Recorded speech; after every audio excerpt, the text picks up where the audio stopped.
Howdy everybody, this is the Roaming Prepper. I'm kind of doing this video on the fly today, but it was kind of not planned. Let's talk about dehydrating some vegetables. I looked in my pantry and realized I just didn't have enough. So we're gonna go and talk about that. I'll be right back.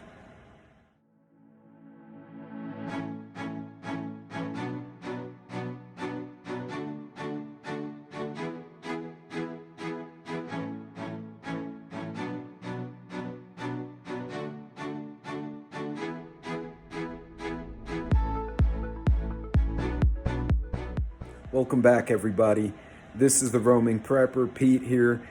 I got done with the business trip. I decided to take the weekend and kind of look at my stash of veggies and fruits and all that.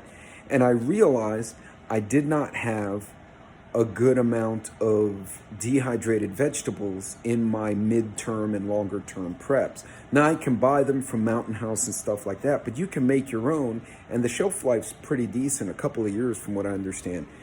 So this video is going to be a little bit of moving around on my part. So I went online and found a few great places to get some ideas. And what they said was you can take these puppies. These are HEB mixed veggies. You could use any brand and use them in a dehydrator. So how do we do that? Well, first of all, we're going to smack them out and get the ice loosened up. Then we're going to lay the trays down and heat them and dehydrate them. But there's a little trick to it because they are frozen. Now you can thaw them, but you should thaw them safely in the fridge. Don't put them on the counter where they can thaw incorrectly and possibly make someone sick. So we're gonna move over real quick and show you that. All right, gang, so what I did is you can hear it's already running. Now normally to dehydrate vegetables, you're gonna run it at 125 degrees for about 10 to 12 hours or until the green beans snap, the corn's gonna change color, the peas are gonna completely shrivel, everything will look dehydrated and crispy. So I'm kind of preheating it right now. Since they are frozen, what I've seen in multiple places was set the first 2 hours at 145 degrees until, and that'll help get that frost away.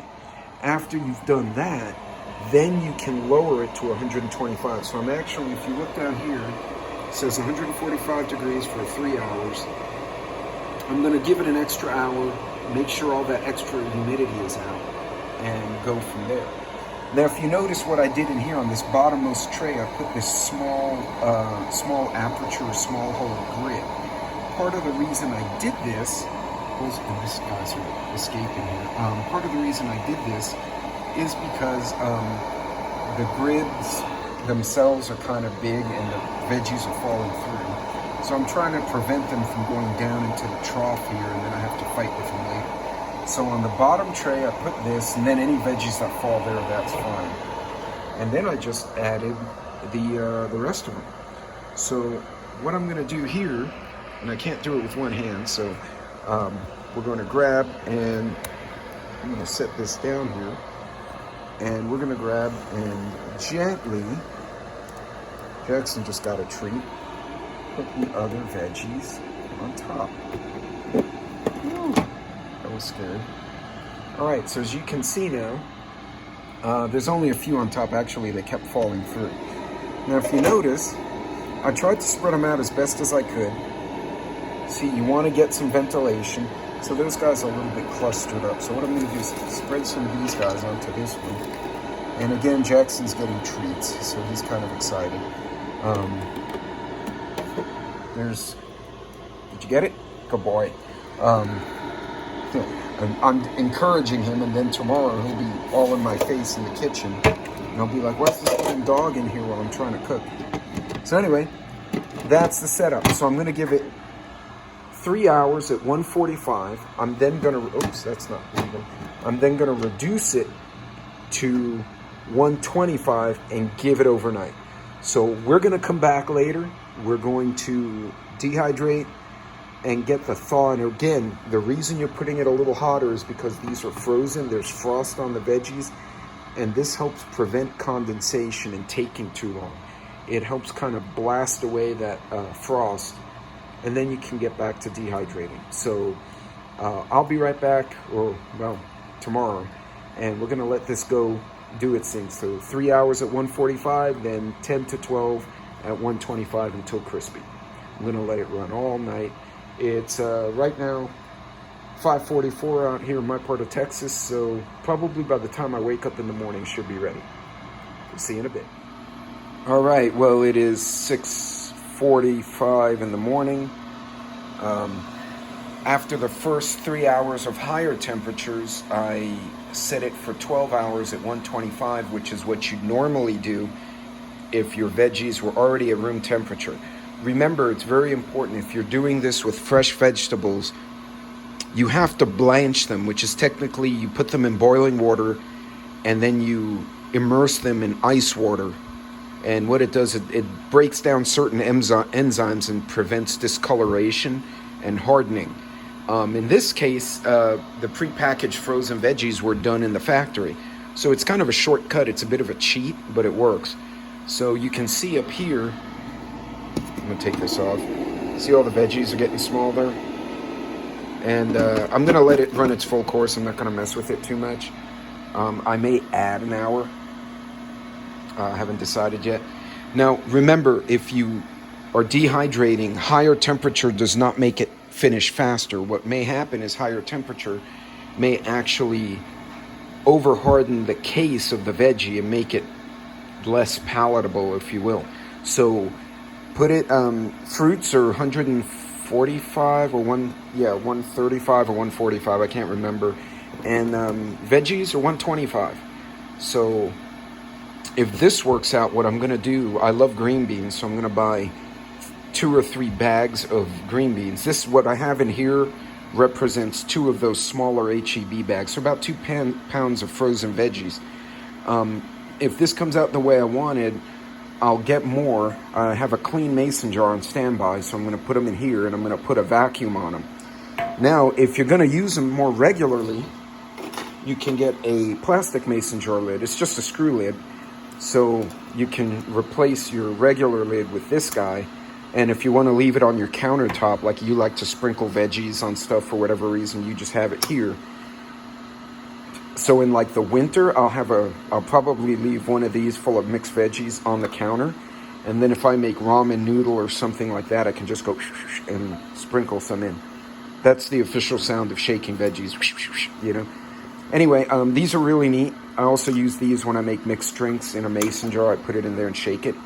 But that's for another video. Anyway, so we will come back when this is done, and we will do the storage process, and I'll put a vacuum on them. I think I have O2 absorbers, but I'm not sure, but I damn well know I have a vacuum sealer, so I'm going to use that instead. All right, we'll be back in a bit. All right, folks, so I came back, and it had already stopped, so I put it for another hour just to make sure I had enough time. Of course, I have my helper here. Sit. And she's watching the other dog, so she's not interested in sitting. Anyway, I'm going to turn this off real quick. I lucked out because these usually go for more. I got it for $60 from a neighbor. So it looks like these are about ready. According to what I've read, these should snap, the green beans. They'll snap right away. The corn will simply get teeny weeny. Same with the carrots. So as you can see, it kind of fell through. So let's, yeah, so these were all full of veggies, as you recall. Now they're all falling to the bottom. But no, that looks good, guys. Look at that. So I'm going to put these in a mason jar. I got a funnel over here. I got a clean mason jar.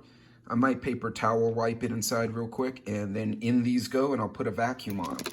Fortunately, I live in a dry environment, so this should be pretty straightforward. Hang on just a sec, and I'll be right back.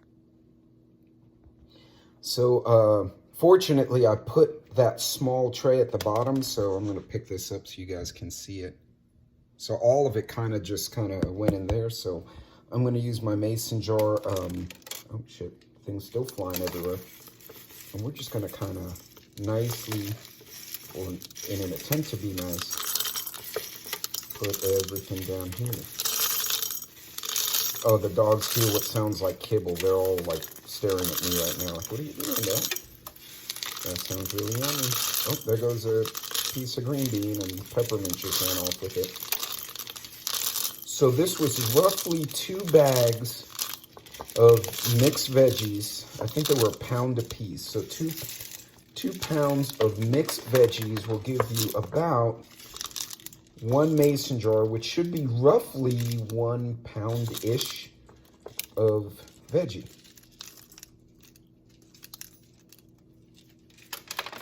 And I do have some little bits and pieces floating around, so as you can see, I gotta do a little bit of cleanup. But yeah, look at that. Guys, this is, oh, there we go. That's pretty freaking cool.